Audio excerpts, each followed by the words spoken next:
पहले बसपा, फिर कांग्रेस, अभी सपा। जी। ये बार बार शिफ्टिंग कैसे? हम लोग तो सपा में इसलिए आए थे कांग्रेस से कि उत्तर प्रदेश में कांग्रेस खड़ी नहीं हो पा रही थी। आज तो समाजवादी पार्टी के साथ है, अब समाजवादी पार्टी के हो गए, अभी तो कांग्रेस के नहीं है। तो जो मेरी जिंदगी का मूल मकसद है वो हार जीत से तय नहीं होता है।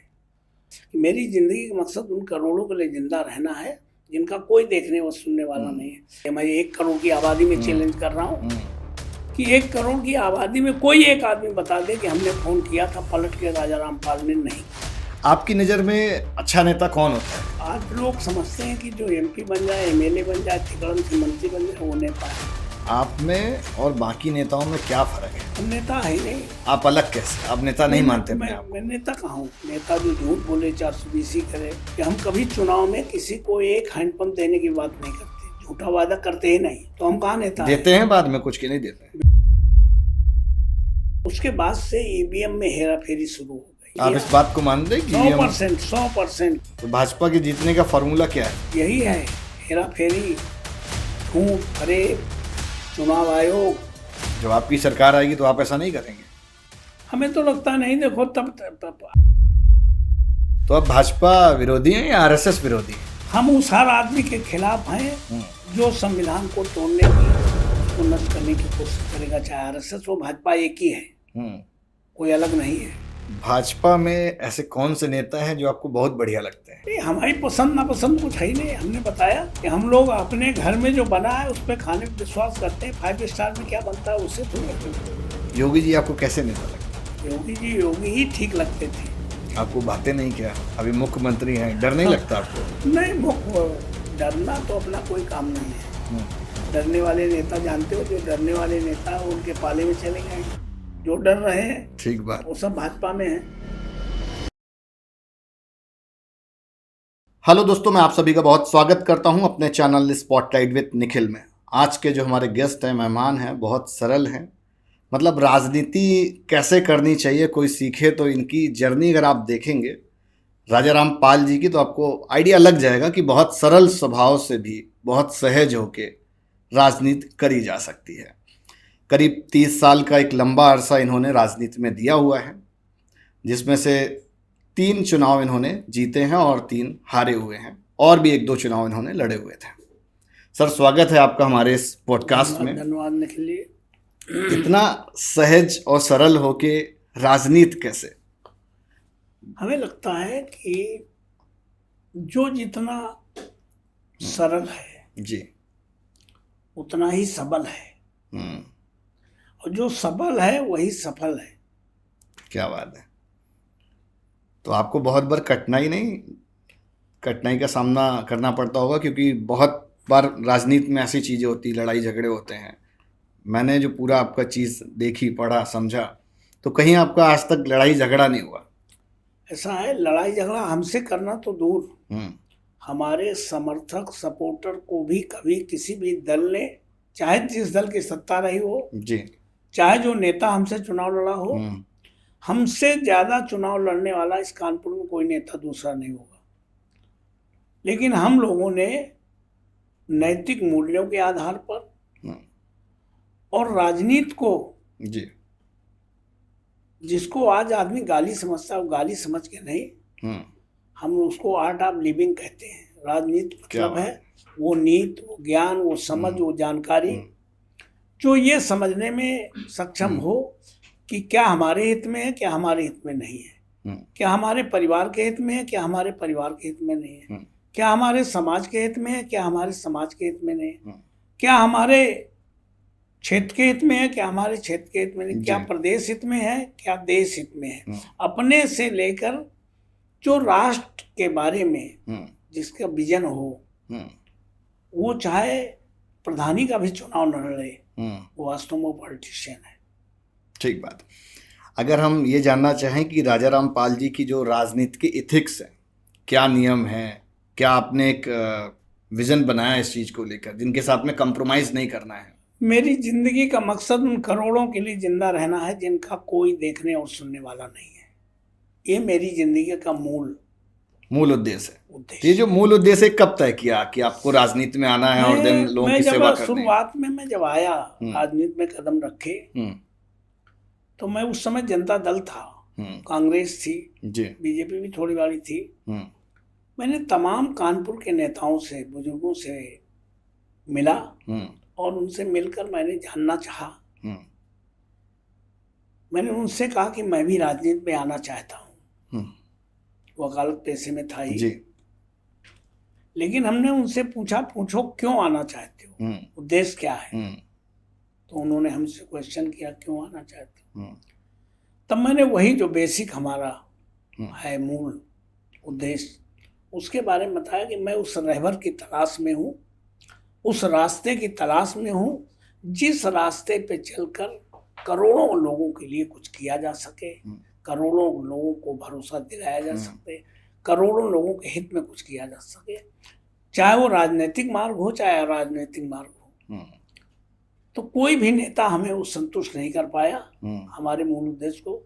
तो मैं स्वयं प्रेरित होकर कांसीराम साहब से, जब उन्होंने नारा दिया, जिसकी जितनी संख्या भारी उतनी उसकी हिस्सेदारी, जिस हिस्सेदारी, जिस भागीदारी की बात आज कांग्रेस करती है, जिस जाति गणना की बात आज बीजेपी भी कर रही है, उस बात का हमारे मूल राजनीति की शुरुआत से ही, पहले दिन से ही माननीय कांसीराम साहब से प्रेरित होकर मैं बसपा में गया कि मैं जो करना चाहता हूँ, जिनके लिए कुछ जरूरत है वास्तव में, वो अगर अपॉर्चुनिटी सबसे ज्यादा कहीं पर है तो वो बसपा में है, क्योंकि उनका विजन बहुत क्लियर था, आपका विजन और उनका विजन मैच कर रहा था। उस उद्देश्य को लेकर मैं राजनीति में आया और उस पर आज भी कायम हूँ। इसलिए हमारे ऊपर हार और जीत का कोई बहुत अंतर नहीं पड़ता। हमारा मानना है कि किसी भी क्षेत्र में मुकाम हासिल करने के लिए कोई काम part time, short time, seasonal नहीं है। मुकाम हासिल करना है तो whole time, whole life, whole heart करो, रोज करना पड़ेगा। दुनिया की कोई ताकत तुम्हें वहां पहुंचने से नहीं रोक पाएगी जितने प्रयास से कोई पहुंचा है। ये हमारी जिंदगी का फलसफा है। अभी आपका क्या उद्देश्य है, मतलब अभी क्या गोल ऐसा है जो बचा हुआ है? पार्लियामेंट तो 2-3 बार। मैं जिस गुरु का चेला हूँ, उस गुरु ने एक ही बात कही थी कि जो मैं करना चाहता हूँ, जो मेरा एजेंडा है, जिसकी जितनी संख्या भारी उसकी उतनी हिस्सेदारी, वो मकसद एक जिंदगी में पूरा नहीं हो सकता है, लेकिन हम इतना जरूर कर जाएं कि जो मैं करना चाहता हूँ वो सबकी मजबूरी बन जाए, लेगेसी चलती रहे। अगर सबकी मजबूरी बन जाएगी तो हमारा मकसद, हमारा एजेंडा पूरा होगा। इसको कहते हैं विचार जिंदा रह जाना। आज हम ये देखते हैं जो हम लोग बहुजन समाज पार्टी के लोग झंडा छुपा के, कमरों में मीटिंग करके लोगों को जागरूक करने का काम कर रहे थे, आज हर दल को आज वोटर जाग चुका है, समझ चुका है। वो आज वो सबकी मजबूरी बन गई है कि वो एजेंडा लागू करने का काम करे। मतलब आप कह रहे हैं जातिगत जनगणना होनी चाहिए? जातिगत जनगणना होनी नहीं चाहिए। जातिगत आधार पर जिसकी जितनी संख्या भारी उतनी उसकी हिस्सेदारी ही नहीं, पावर डेलीगेशन भी हो। अभी तो लोग बाग दे रहे हैं नाम के लिए, बीजेपी भी दे रही है, एमपी बना रही है, एमएलए बना रही है, मिनिस्टर बना रही है। क्या उसको एम्पावर कर रही है? एम्पावर नहीं कर रही है। वो अपने शोरूम में रखे लोगों को सजा के कि जिस वैरायटी का माल मांगोगे है हमारे पास, लेकिन बेचने वाला माल नहीं है। ये सिर्फ भाजपा में है कि बाकी सरकारें भी रहती हैं उसमें रहता है? नहीं, बाकी में तो उतना नहीं रहता है। बसपा में तो बिल्कुल नहीं था। बसपा में तो माननीय कांसीराम साहब ने उन लोगों को एमएलए बना दिया, उन लोगों को एमपी बना दिया जिनके पास नॉमिनेशन के लिए पैसा नहीं था। मतलब एकदम 0 रुपए, 0 लोगों। तो आप वो करके दिखा दिया जो आपने अभी थोड़ी देर पहले कहा, क्या बिना लड़े, बिना झगड़े, बिना पैसे के भी राजनीति की जा सकती है क्या? वो 100% अगर कहीं से की जा सकती थी तो जो बसपा का मूल एजेंडा था, बहुजनों के लिए की जा सकती थी, वहां की जा सकती थी। ठीक, जैसे आपने कहा मूल एजेंडा था, अब नहीं रह गया बसपा का। अब माननीय कांसीराम साहब के न रहने के बाद आदरणीय बहन जी है हमारी, वो एजेंडे से भटक गई। उन्होंने नारा बदल दिया था अपने टाइम में, जिसकी जितनी तैयारी उसकी उतनी भागीदारी। अब तैयारी तो बहुजनों की हो नहीं सकती, गरीबों की हो नहीं सकती, कमजोरों की तो हो नहीं टिकट सकती। की बात कर रहे हैं आप? हाँ, अब जिसकी बड़ी तैयारी है वो जो इस देश के सत्ता शुरू से अब तक सत्ता जिनके पास पैसा होगा उनकी तैयारी ज्यादा अच्छी तैयारी होगी। ज्यादा होगी। तो जब जिस चीज का बनने का कारण है, बहुजन समाज पार्टी का जो कारण था, अगर वो कारण खत्म हो जाएगा तो पार्टी खत्म हो जाएगी। उसी विचार पे ही जिंदा थी। रहे। तो आप मायावती जी का पूरा, बहन जी का सम्मान करते हैं? देखो 100% सम्मान करते हैं। अगर बहुजन समाज पार्टी और समाजवादी पार्टी जैसी पार्टियां इस देश में नहीं आती, प्रदेश में नहीं होती, तो ये जो पिछड़े और दलित जो सभी जातियों में तुम्हें नेता आज की तारीख में मिल जाएंगे जी। अगर एनालाइज करो 1952 से पहले चुनाव से लेकर अब तक चंद जात के लोग ही MP MLA बना करते थे। शेड्यूल कास्ट के लोग नहीं बनते थे। शेड्यूल कास्ट के लोग बनते थे, लेकिन उनको कोई नहीं जानता था वो नेता है भी कि नहीं है। ठीक, पहले बसपा, फिर कांग्रेस, अभी सपा जी। ये बार बार शिफ्टिंग कैसे? देखो बहुजन समाज पार्टी में आज की तारीख में मैंने बताया ना, जो कारण था बहुजन समाज पार्टी के बनने का, बहुजन समाज का जो पार्टी का जो एजेंडा था, मानवर कांसीराम साहब तक तो रहा। बहन जी के सत्ता में आने के बाद फार्मूला चेंज हुआ, डाइल्यूट हो गया, एजेंडा चेंज हुआ, और चेंज होते होते आज ये स्थिति हो गई कि जो कैडर के लोग थे, आज की तारीख में बहुजन समाज पार्टी में, हम नहीं कहते उंगलियों में कोई हो सकता है, जो फाउंडर 84 वाला हो उंगलियों में होंगे, बाकी कोई नेता आज की तारीख में वहाँ नहीं है। वो सारे नेता या तो बीजेपी में है, कांग्रेस में है, या आज की तारीख में सबसे ज्यादा नेता अगर कहीं पर हैं MP MLA तो बस सपा में है। सपा में आ गए, शिफ्ट हो गए लगभग। तो एक स्वामी प्रसाद मौर्य जी हैं, वो भी बसपा से आपके निकले हुए हैं, तो वो भी यही, अभी उनका जो एजेंडा है वो यही है, जिसकी जितनी संख्या भारी उतनी उसकी हिस्सेदारी। तो आपका मैच नहीं करता उनसे? नहीं, मैच क्यों नहीं करता? मैच तो हर उस आदमी करते हैं जो सामाजिक न्याय की लड़ाई में साथ देने का काम करे, बिना कंडीशनल, अनकंडीशनल अगर साथ देने का काम करता तो उस हर का स्वागत है। कांग्रेस में आपका कैसा अनुभव रहा? जब कांग्रेस में थे तब कैसा था, और जब? देखो कांग्रेस और BSP में कोई अंतर नहीं था। अब आपको डिफाइन कर दें जी। बहुजन समाज पार्टी बहुजनों की बात करती थी, डिप्रेस क्लास की बात करती थी। कांग्रेस का भी एजेंडा था, कांग्रेस का हाथ आम आदमी के साथ, कांग्रेस का हाथ आम आदमी के साथ जी। इस नारे को कांग्रेस ने, हो सकता है मैंने आदरणीय राहुल गांधी जी से पूछा कि मैं नहीं जानता कि इस नारे को किसने दिया। नारे का मतलब होता है, नारा ऐसा नहीं कि बिल्कुल कुछ भी रख देंगे, रख दे, उसका कोई मीनिंग रीजन होना चाहिए। हमने कोई नहीं रखा, लेकिन उनका जो हम इसका अर्थ जानते हैं, कांग्रेस का हाथ आम आदमी के साथ। कांग्रेस समाज के उस अंतिम आदमी की बात करती है जिसके पैरों में चप्पल न हो, शरीर में कपड़ा न हो, पेट में भोजन न हो, हमारे जैसे नेताओं के पास आने तक के पैसे न हो, अपनी समस्या एक्सप्रेस करने के लिए पैसे भी न हो, समस्या को एक्सप्रेस करने के लिए शब्द न हो, उस समाज के अंतिम आदमी की बात कांग्रेस का ये एजेंडा कहता है।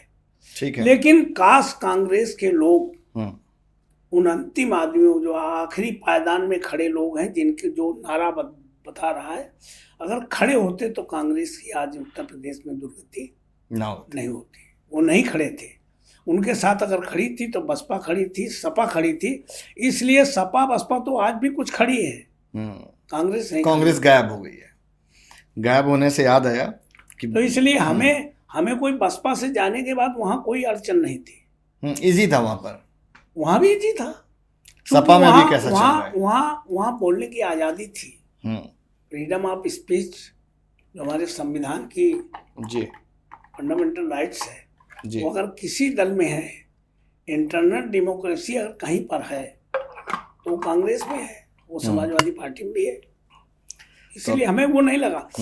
हम लोग तो सपा में इसलिए आए थे कांग्रेस से कि उत्तर प्रदेश में कांग्रेस खड़ी नहीं हो पा रही थी और सांप्रदायिक ताकतें सर उठा रही थी। इसलिए सांप्रदायिक ताकतों को कैसे रोका जाए ताकि बहुजनों का हित हो पाए, संविधान की रक्षा हो पाए, इसलिए हम लोग बिना शर्त माननीय अखिलेश यादव के साथ आने का काम किया। आज तो समाजवादी पार्टी के साथ है, अब समाजवादी पार्टी के हो गए, अभी तो कांग्रेस के नहीं है। नहीं अब बिल्कुल नहीं, कांग्रेस समाजवादी पार्टी के हैं। 24 जैसे लड़े आप अभी अकबरपुर, तो आपको क्या क्या डिफिकल्टी का सामना करना पड़ा, ऐसी क्या क्या समस्याएं थी? कोई डिफिकल्टी नहीं है। देखिए, जो छात्र 365 दिन पढ़ता है उसको एग्जाम वाले दिन रात भर नहीं पढ़ना पड़ता। हम लोग जिस दिन से पॉलिटिक्स में आए हैं 8 पार्लियामेंट 3 विधानसभा हम लड़ चुके हैं जी, 2 पार्लियामेंट 1 विधानसभा जीत चुके हैं। लेकिन एक भी दिन नहीं खाली जिस दिन 250-300 किलोमीटर गाड़ी नहीं चलती हो, 1500 से हम संपर्क और संबंध न हो। हमारे संपर्क और संबंध, मैंने जो कहा ना कि जो मेरी जिंदगी का मूल मकसद है वो हार जीत से तय नहीं होता है। कोई भी आदमी एक्टिंग पॉलिटिक्स थोड़ी देर कर सकता है, एक्टिंग आपके चैनल बैठ कर थोड़ी देर कर सकता है। अगर परमानेंट एक्ट कर रहा है तो इसका मतलब उसको जी रहा है, उसको उसमें आनंद आ रहा है। तो मैंने बताया ना कि मेरी जिंदगी का मकसद उन करोड़ों के लिए जिंदा रहना है जिनका कोई देखने व सुनने वाला नहीं है। तो इन 25-30 साल में जो मेरे पास पूंजी है, जो मेरा अचीवमेंट है, वो एक ही है कि आज की तारीख में कोई करोड़पति, अरबपति, लखपति हम पर भरोसा करता है कि नहीं करता मैं नहीं जानता। लेकिन 30 साल की राजनीति में हमने समाज के उस आखिरी व्यक्ति को भरोसा पैदा कराने में कामयाबी हासिल कर ली है, जिसके पैरों में चप्पल नहीं है, शरीर में कपड़ा नहीं है, पेट में भोजन नहीं है, हमारे पास आने तक के पैसे नहीं है, अपनी समस्या कहने के शब्द नहीं है। वो इस 150 किलोमीटर की रेडियस में कानपुर नगर देहात की 1 करोड़ की आबादी के में समाज की आखिरी पंक्ति में खड़ा आदमी भरोसा करता है। अभी राजा रामपाल को टेलीफोन करेंगे मदद हो जाएगी, अभी चले जाएंगे मदद हो जाएगी। ये भरोसा समाज के उस अंतिम व्यक्ति को हमारे शरीर की अंतिम सांस तक कायम रहेगा। यही हमारी पॉलिटिक्स का मकसद है। मैंने सुना है कि जो आपका फ़ोन नंबर है वो बहुत पुराना है, लगभग सब लोगों के पास में है। हमें लगता है कि मेरा फ़ोन नंबर पूरे देश में हमारे समाज के लोगों के पास होगा, कांग्रेस के लोगों के पास होगा, बहुजन समाज पार्टी के पूरे उत्तर प्रदेश, पूरे देश में जितने नेता हों उनके पास होगा, और मेरी पार्लियामेंट में तो शायद कोई गांव हो, कोई समाज हो जिसके पास हमारा नंबर ना हो। हमारे पास आने के लिए किसी मीडिएटर को लाने की आवश्यकता नहीं है। डायरेक्ट महिला हो, पुरुष हो, कोई जिसको 12 बजे रात को जरूरत होती है, राजा रामपाल का फोन खटखटाती है। और राजा रामपाल का फोन कोई पीए या उसकी बीवी नहीं उठाती है। 24 घंटा मोबाइल खुला रहेगा, वो मोबाइल हम ही उठाएंगे, और अगर मिस कॉल आएगा तो पलट के उसको जवाब देने का काम करेंगे। यही हमारी पहचान है, यही हमारा भरोसा है। तो बहुत बार तो ऐसा भी हो जाता होगा ना, बहुत सारा फोन आ जाता होगा जी, तो उसको कैसे मैनेज करते हैं? एक भी आदमी ऐसा नहीं है पूरे, अब मैं आपके चैनल में बैठा हूँ, लोग बाग अब जब इसको दिखाओगे तो लोग बाग कानपुर नगर दे, मैं 1 करोड़ की आबादी में चैलेंज कर रहा हूँ कि 1 करोड़ की आबादी में कोई एक आदमी बता दे कि हमने फोन किया था, पलट के राजा रामपाल ने नहीं किया। और समस्या को संबंधित अधिकारी से फोन करके हल करके उसको फिर पलट के बताने का काम हम करते हैं कि आपका काम हो गया है। हाँ। ठीक है, जैसे आपने बैक टू बैक इलेक्शंस लड़े, बहुत सारे चुनाव लड़े जी, तो जैसे अभी लगातार 3 बार हारे हुए, तो बहुत बार ऐसा नहीं लगता है कुछ डिमोटिवेशन आता हो कि यार अब तो हार गए, आगे करियर नहीं दिखता हो? जिस नेता का चुनाव जीतना, पैसा कमाना हो, पद पर बैठना हो, उसको तो हार जीत का फर्क पड़ सकता है। अगर हमें 30 साल में नहीं पड़ा है, बिना रुके बिना थके अगर हम दिन रात काम कर रहे हैं, इसका मतलब हम उसको जी रहे हैं, समाज सेवा को। हम पॉलिटिक्स नहीं कर रहे। पॉलिटिक्स गाली नहीं है, मैंने अभी बताया, पॉलिटिक्स का मतलब है आर्ट ऑफ लिविंग। सुकून मिलता है आपको जनता के बीच में जाके? जितने लोगों से ज़्यादा मैं मिलता हूँ उतने ज़्यादा एनर्जाइज। पूरे 30 साल के करियर में कभी ऐसा है कि बहुत टफ समय आया हो, बहुत संघर्ष का एक होता है? देखिए मैं मेरे बारे में तो यहाँ चैनल पे लोग देख रहे हैं, उससे लोग जान रहे हैं। मैं तो ये कहता हूँ कि लोग हमें एनालाइज करें कि हमारा कब तक समय है। जब तब समय आया जब चुनाव हारे और तेजी से हमने चलना शुरू कर दिया। जैसे इस बार के रिजल्ट डिक्लेयर हुए थे, आपने अगले दिन से फिर काम चालू कर दिया। सेकंड डे से हम पब्लिक जानती है हमें कि पाल साहब को हारने जीतने से कोई मतलब नहीं है, सुख दुख में हमारे खड़े रहेंगे। तो लगातार एमपी वाला ही क्यों लड़ रहे हैं, एमएलए वाला क्यों नहीं चुनाव लड़े? एमएलए वाला लड़े हैं, बहुत शुरुआत में लड़े, 96 में लड़े हैं, इधर 2000 से इधर नहीं लड़े, 17 में लड़े हैं, 17 में भी लड़े, अभी होगा 27 में फिर लड़ेंगे। नहीं, ये तो पार्टी की जरूरत अगर होगी, हमारा नेता अगर आदेश करेगा कि तुम्हें ये काम करना है, पहाड़ से टकराना है तो पहाड़ से टकराएंगे। क्या बात है, जो नेता कहेगा उसको करेंगे हम। तो कुछ आपने तय किया है कि क्या क्या काम जनता से, जो जनता की समस्याएं हैं या कुछ ऐसे काम हैं लोकल स्तर पे जो आपको करवाने हो, जो आपकी बड़ी दिली इच्छा हो कि यार जब भी जीतेंगे तो ये जरूर करवाएंगे? देखो ऐसा है, वो नेता लोकतंत्र का अर्थ नहीं जानता, वो इस तरह के वायदे, वो इस तरह से प्रोफाइल बना के रखता है कि अगर हमें जिता दो तो हम ये करेंगे, हम ये करेंगे। डॉक्टर अंबेडकर ने कहा, दिक्कत जो है इस देश में, लोकतंत्र पे कोई डिबेट नहीं हो रही है। लोकतंत्र पर जी, लोकतंत्र तो इसलिए बना था कि जो लोग चाहेगा, जो लोग चाहेंगे वैसा जो लोग चाहेगा, जो लोग के हित में होगा, जो लोग इशारा करेगा, वो तंत्र काम करने के लिए मजबूर होगा। लेकिन लोक जातियों में बट गया, लोक दलों में बट गया, लोक क्षेत्र और भाषा में बट गया, लोक कमजोर हो गया, तंत्र हावी हो गया। आज लोक की इच्छा से तंत्र नहीं, तंत्र की इच्छा से लोक चल रहा है। और अगर लोग जिस दिन ये समझ लेगा कि जो तंत्र है हम उसके मालिक हैं, हम उसके जनक हैं और ये हमारा नौकर है, उस दिन किसी नेता के बड़े बड़े घोषणा पत्र से, बड़े बड़े विजन छपवा करके, प्रिंट आउट करा के बांटने से कभी वोट नहीं देगा। जैसे लोग कह देते हैं ना, हम इतनी पेंशन कर देंगे, हम ये कर देंगे, हम वो कर देंगे। डॉक्टर अंबेडकर ने बताया कि हमने लोकतंत्र में तुम्हें प्रधान से लेके प्रधानमंत्री बनने और बनाने का अधिकार तो दिया है, साथ ही साथ आज के बाद भारत के लोकतंत्र में भारत में पैदा होने वाला प्रत्येक व्यक्ति को हमने भारत की धन और धरती का बराबर का हिस्सेदार बना दिया। इस बात को तुम्हारे चैनल के माध्यम से मैं जानना चाहता हूं कि कितने लोग जानते हैं। वो लोग तो ये समझते हैं कि मेरे पिता के नाम जो मकान है, मेरे पिता की जो खेती है वो मेरी है, और मेरे दरवाजे के सामने जो सरकारी नाली बनी है वो सरकारी है, सामने जो पोल लगा है वो सरकारी है, सामने जो सड़क है वो सरकारी है, वो चाहे घटिया बन रही हो, चाहे मानक से बन रही हो, चाहे न बन रही हो, समझ कोई नहीं। सामने जो पार्क बना है वो सरकारी है, उसका कोई ग्रिल उखाड़ ले जाए, कोई ईंटें उखाड़ ले जाए, पार्क को नष्ट कर दे। सरकारी बस रोड बेच की आवे, खड़ी हो जाए, उसकी कोई सीट लिए जा रहा है, कोई कुछ लिए जा रहा है, रेलवे कोई बल्ब निकाल रहा है। अगर लोगों को ये पता होता कि इस प्रत्येक चीज में हमारी बराबर की हिस्सेदारी है, तो आज जो अडानी अंबानी को पूरे देश को बेचने का काम किया जा रहा है, 140 लोग ताली और थाली बजा रहे हैं, क्रांति हो जानी चाहिए इस देश में। ठीक बात। आप अपनी चीज़ों को इतना एडवर्टाइज कम क्यों करते हैं? जैसे आपने अभी कहा कि लोग खूब बड़े बड़े बैनर और ये सब करवाते हैं, अपने एजेंडा जो छपवाते हैं, मैंने देखा आप एडवर्टाइज कम क्यों करते हैं?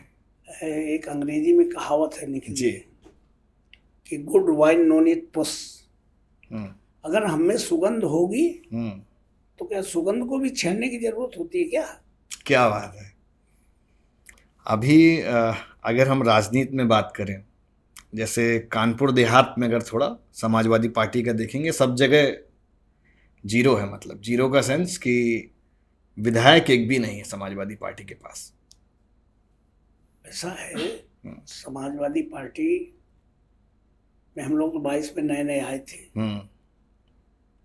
जगह तो पुरानी है, सब लोग तो वही हैं। हाँ, सब लोग वही है।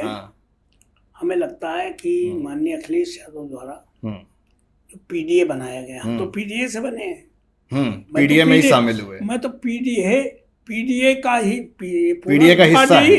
हाँ। पूरा शरीर है पीडीए, नाखून से लेकर चोटी तक पीडीए थे जी। लेकिन माननीय अखिलेश यादव ने जो पीडीए बनाया है, अगर वो धरती पर इम्प्लीमेंट कर दिया जाएगा तो उत्तर प्रदेश में कोई पार्टी समाजवादी पार्टी का सामना नहीं कर पाएगी।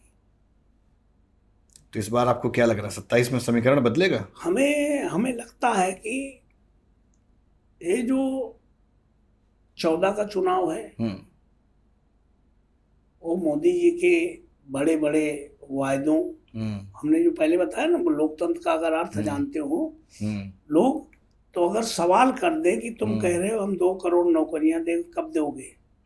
जब तुम गद्दी में बिठाएंगे तब। आप तो विकसित भारत की बात कर रहे हैं। तो 2 करोड़ नौकरियां देंगे, किसानों की आय दोगुनी करेंगे, कहाँ से करोगे?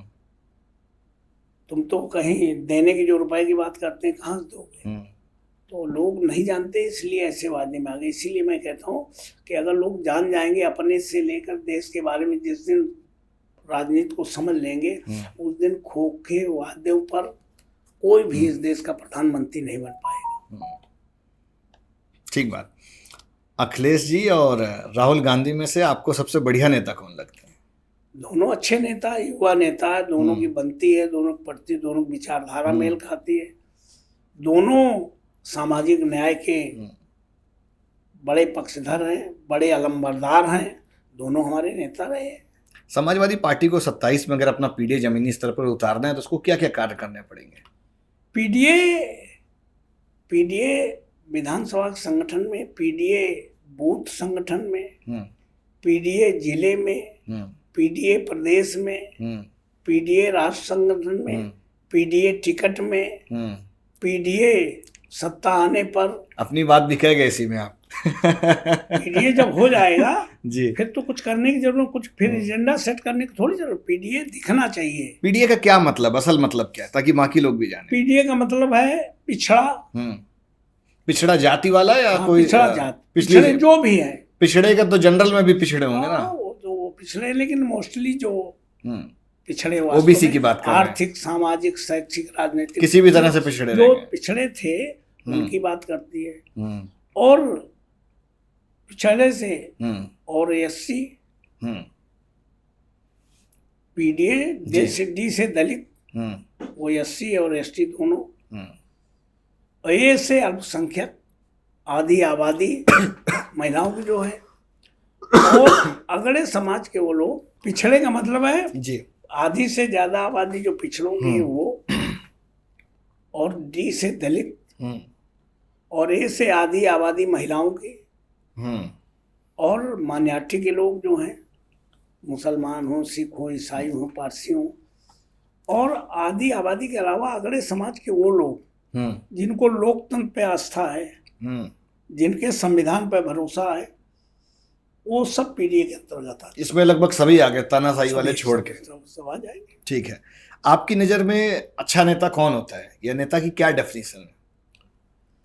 नेता तो देखो, नेता का तो आज लोग समझते हैं कि जो एमपी बन जाए, एमएलए बन जाए, तिकड़म से मंत्री बन जाए, वो नेता है।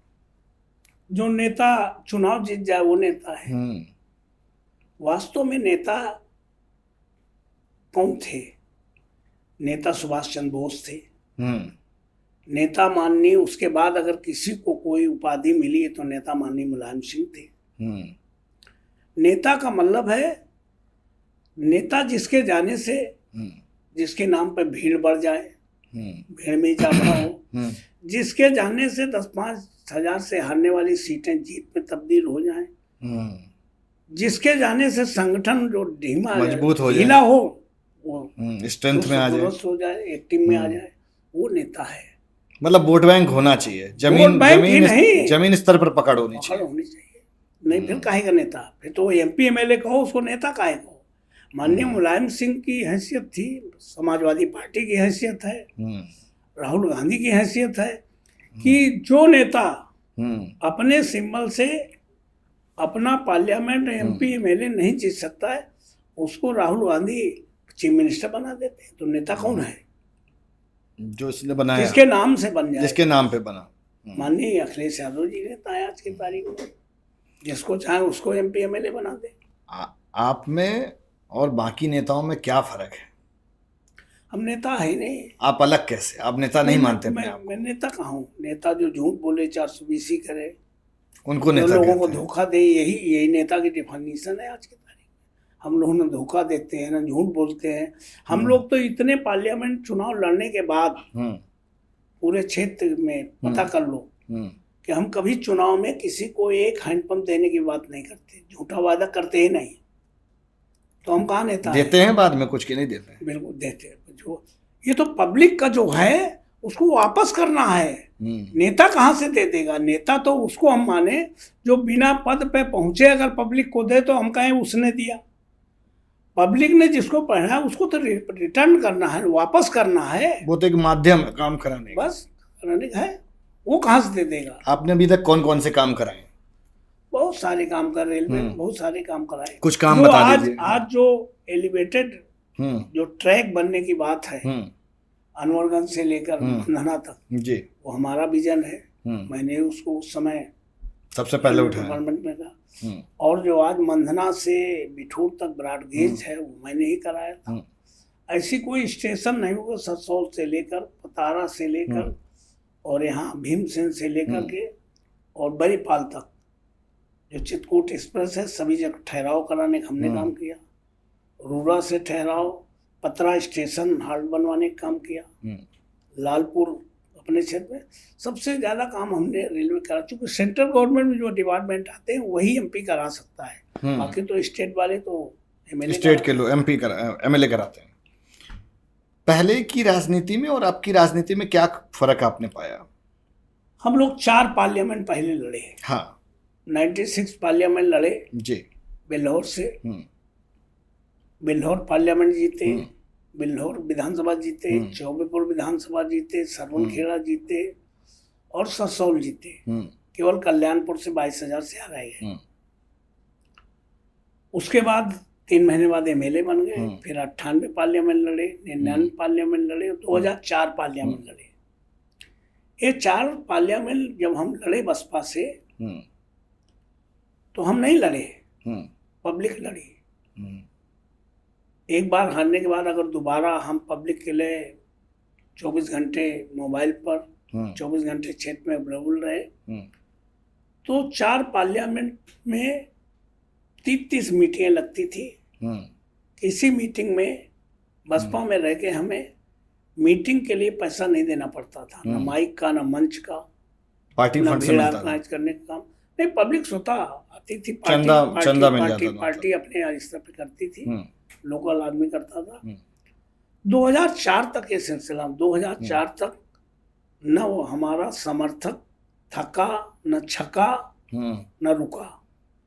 हमें बनाने के बाद उसके बाद 2009 का जब हम पार्लियामेंट लड़े तो वही जो 96, 98, 99, 2004 तक 2004 में जब हमने एक विधानसभा ससौल में 3 बार चुनाव हारने के बाद ये हुआ, 2200 से जब हारे हमने 99 में हराए गए, तो हमने सोचा शायद कोई वर्कर बूथ पर लापरवाही करता हो, गुटखा खाने चला जाता हो, पानी पीने चला जाता हो, उसको 150 रुपए दे दें गुटखा उटखा खाने के लिए।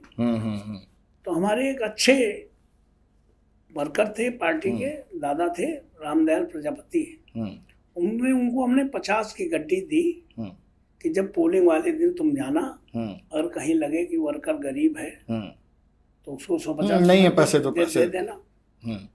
वो आधे से ज्यादा पैसे गड्डी हमें वापस लेके दिए कि वापस कर गए। वर्कर ने कहा है कि हम पाल साहब के पैसे से गुटखा नहीं खाएंगे। ये चरित्र था वर्कर का। 4 पार्लियामेंट लड़ाने पर भी कभी 2 पैसे हमारी तरफ से, और जो हमारा काम है हम करते थे। वो उस आस से नहीं जुड़े, इसका मतलब आपसे वो जुड़े थे। वही वर्कर जब 9 के बाद आया, 9 में हम चुनाव लड़े, 9 में जीते, जाने अनजाने समर्थन किया तो कांग्रेस से जीत गए हम।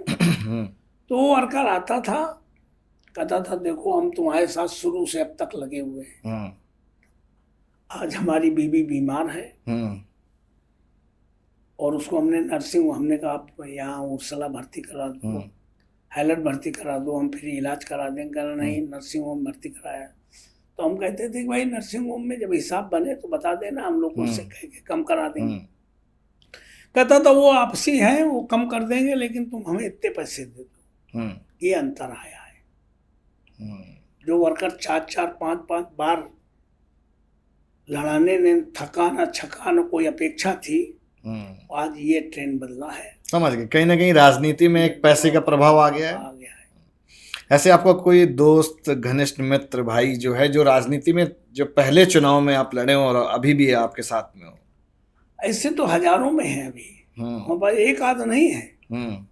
हजारों वर्कर इस हमारी पार्लियामेंट में ऐसे हैं जो बसपा में हमारे साथ थे, फिर जब हम कांग्रेस में आए तो हमारे साथ है, सपा में आए तो भी हमारे साथ है।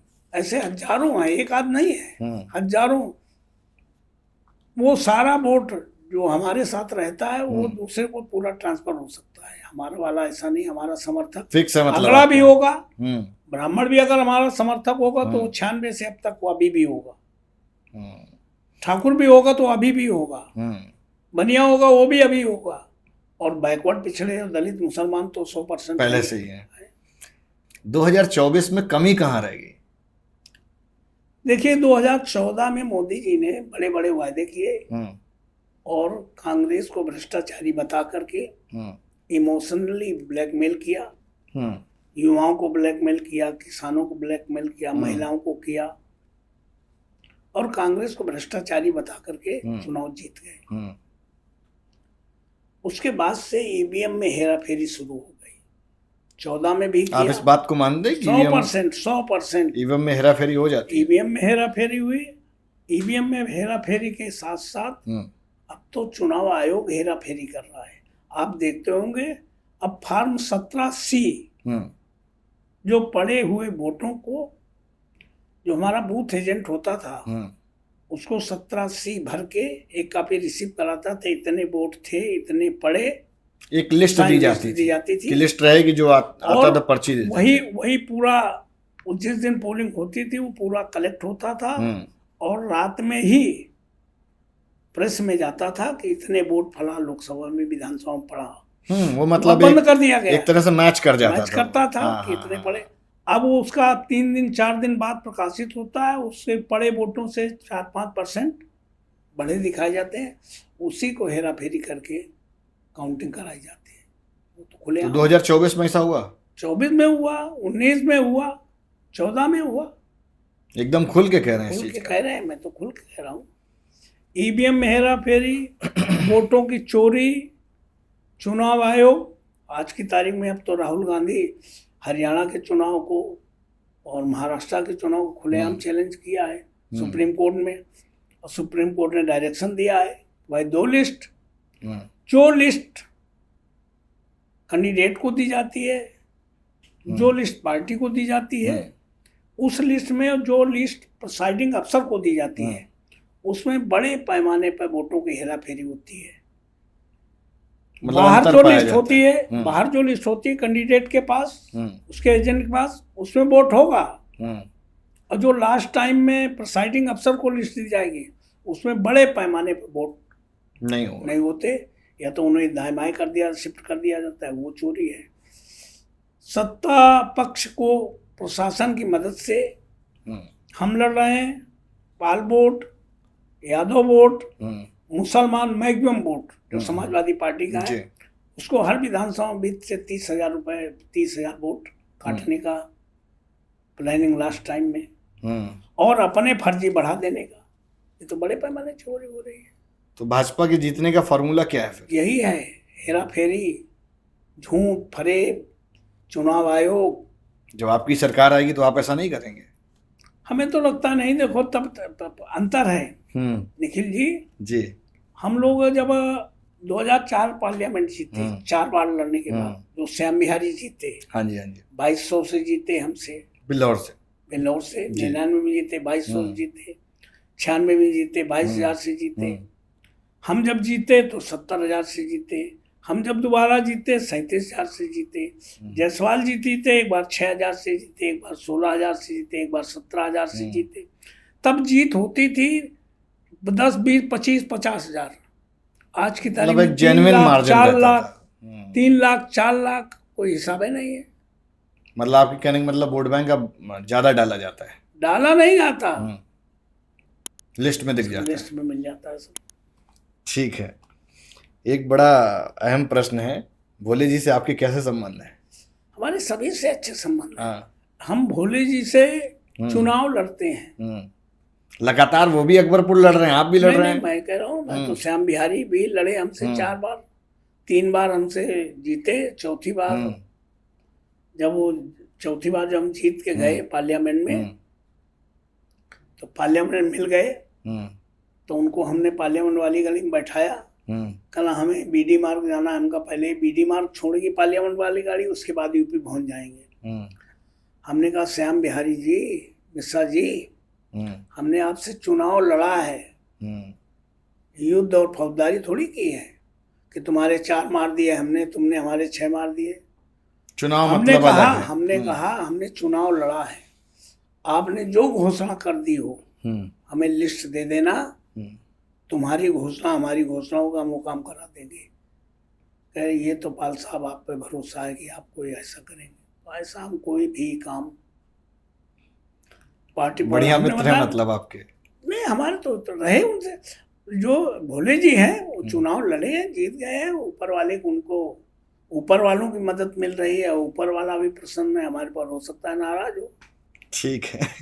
उनसे कोई लड़ाई थोड़ी है, स्टेशन मिल जाए तो नमस्ते हो, कहीं मिल दुआ जाए सलाम है बढ़िया वाली, खूब होती भाई, युद्ध थोड़ी है। समझ गया। वन नेशन वन इलेक्शन पर आप क्या कहना चाहेंगे? हमें लगता है कि भारतीय जनता पार्टी का ये नया स्टंट है, इससे दूसरे दल हतोत्साहित हों तो इनका मैसेज जाए कि देखो, हमें लगता है भारतीय जनता पार्टी बहुत अच्छा काम करना चाहती है, पब्लिक हित में करना चाहती है कि इससे लोगों का पैसा बचेगा, सरकार का पैसा बचे तो उसे डेवलपमेंट लगे। ये भटकाने की प्रक्रिया है, और हमें लगता है इस नारे के तहत इसको भटका करके कांग्रेस बीजेपी खुलेआम अभी 2024 के चुनाव में उन्होंने, उनके तमाम नेताओं ने कहा 400 पार तो संविधान बदल देंगे।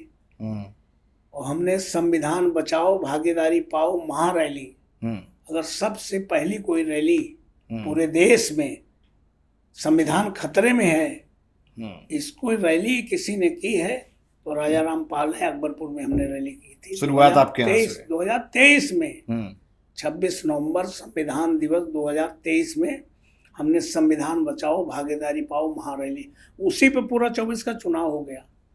आज फिर दत्तात्रेय होसबोले ने फिर कहा है कि समाजवाद और धर्मनिरपेक्ष, इन शब्दों को संविधान से हटना चाहिए, इस पर समीक्षा की जानी चाहिए, इस पर बहस होनी चाहिए। फिर बीजेपी का असली चेहरा नजर आया जब 24 में उत्तर प्रदेश में जब समाजवादी पार्टी ने 37 और 6 कांग्रेस पार्टी जीत कर 43 सीटें जब जीती, तो आदरणीय मोदी जी उस संविधान को सर पे रखकर पूरी पब्लिक को दिखाने का काम किया कि हम संविधान को मानते हैं, जबकि आरएसएस न संविधान को कभी मानी है न कभी मानने वाली है। संविधान पे उसको कोई आस्था नहीं है। आरएसएस ने कभी अपने केंद्रीय कार्यालय में तिरंगा नहीं लहराया। ये वो लोग हैं जो मनु के संविधान विधान को बनाना चाहते हैं, बाबा साहब अम्बेडकर के संविधान में कोई आस्था नहीं रखते। तो आप भाजपा विरोधी हैं या आरएसएस विरोधी हैं? हम उस हर आदमी के खिलाफ हैं जो संविधान को तोड़ने की, उसको नष्ट करने की कोशिश करेगा, चाहे आरएसएस हो भाजपा, एक ही है, कोई अलग नहीं है, एक ही है। भाजपा का विकास कैसा है? भाजपा का झूठ का विकास है। हमें लगता है वर्ल्ड लेवल पर अगर भारत की अगर अच्छी छवि बनी है, आज छोटा से छोटा देश भी अगर भारत को रिकॉग्नाइज नहीं कर रहा तो इसलिए नहीं कर रहा है कि कांग्रेस का झूठ, भाजपा का झूठ पूरे दुनिया में पता चल गया है। वो तो कह रहे हैं कि बिगेस्ट इकोनॉमी बनने वाली है वर्ल्ड में। हाँ, अडानी को अकेले पूरे देश की संपत्ति दे करके उन्होंने आरएसएस के सेकंड कार्यवाहक अध्यक्ष सदाशिव गोलवलकर का सपना जरूर पूरा कर रहे हैं। उन्होंने 46-47 में कहा था।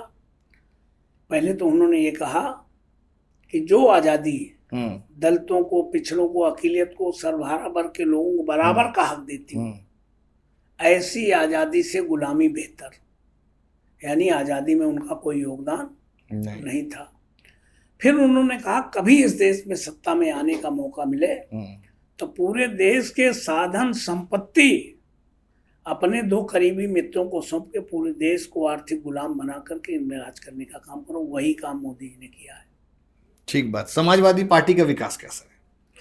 समाजवादी पार्टी ने अपने कार्यकाल में, तब मैं तो समाजवादी पार्टी में नहीं था, तब उन्होंने जो पढ़ाई और दवाई के लिए जो इंतजाम करने का काम किया था, किसानों की चुंगी माफ करने का काम माननीय मुलायम सिंह के टाइम, बहुत सारे काम ऐसे जो किसानों के लिए, गरीबों के लिए, पिछड़ों के लिए, महिलाओं के लिए और बच्चियों के लिए वजीफे का इंतजाम जो किया था, वो समाजवादी पार्टी में। लोगों के अंदर कहीं ना कहीं डर रहता है कि समाजवादी पार्टी आएगी तो वापस से वैसे ही डरावना वाला माहौल हो जाएगा, लड़ाई झगड़ा। हमें लगता है आज अगर सबसे ज्यादा कोई भयभीत है तो 14 से जब से आदरणीय मोदी जी आए हैं, मैंने उसी दिन कह दिया था घोषित इमरजेंसी शुरू हो गई।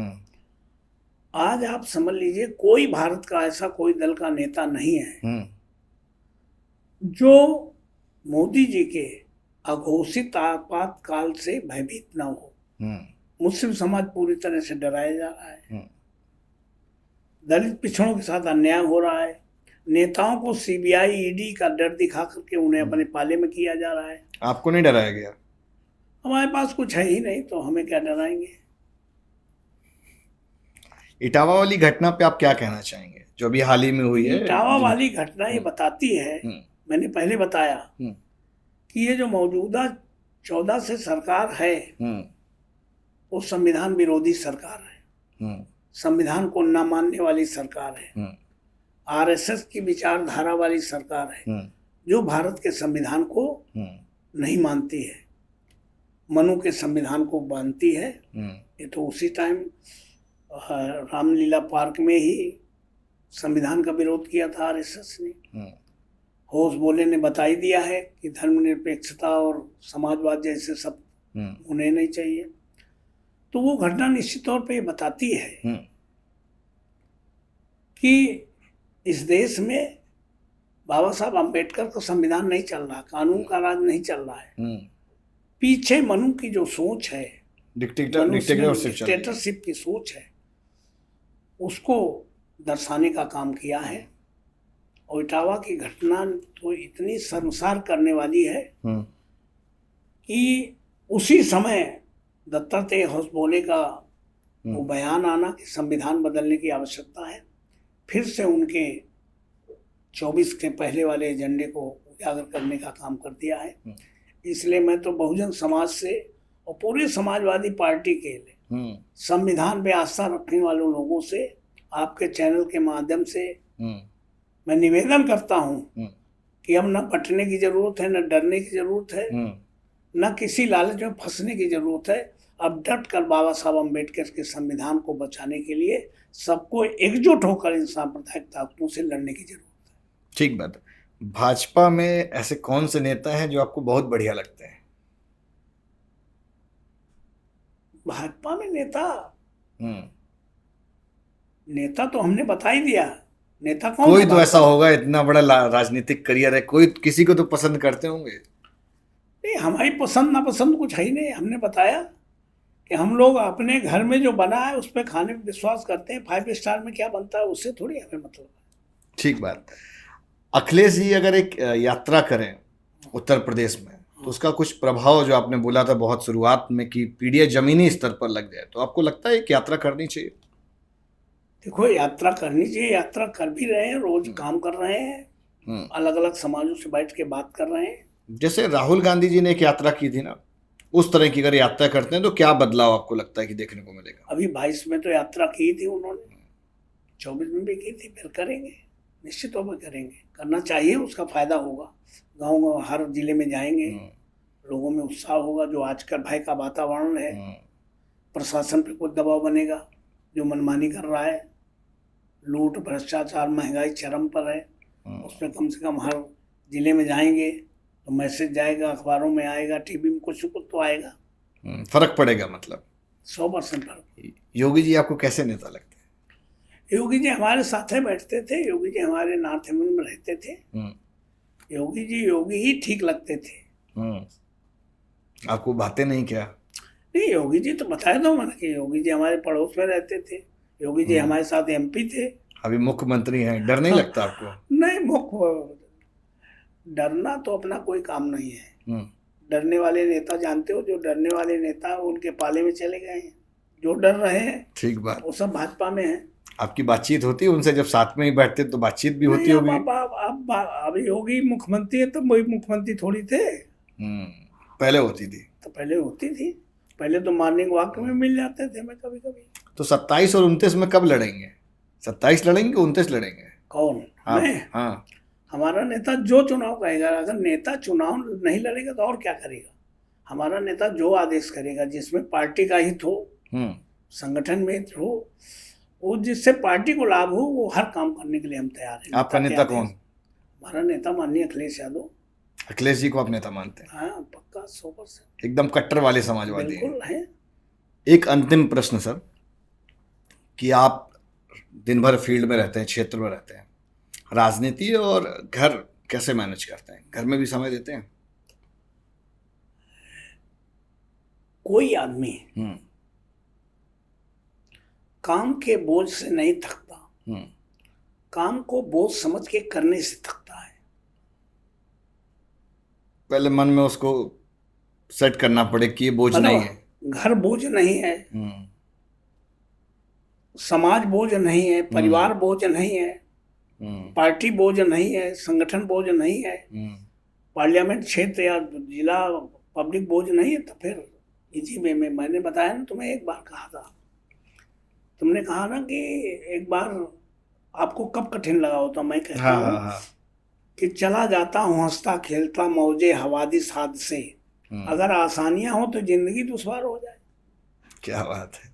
घर में समय देते हैं? पूरा समय देते हैं। नेता तो बढ़िया, पिता बढ़िया है घर पे? बिल्कुल, संवाद करते हैं।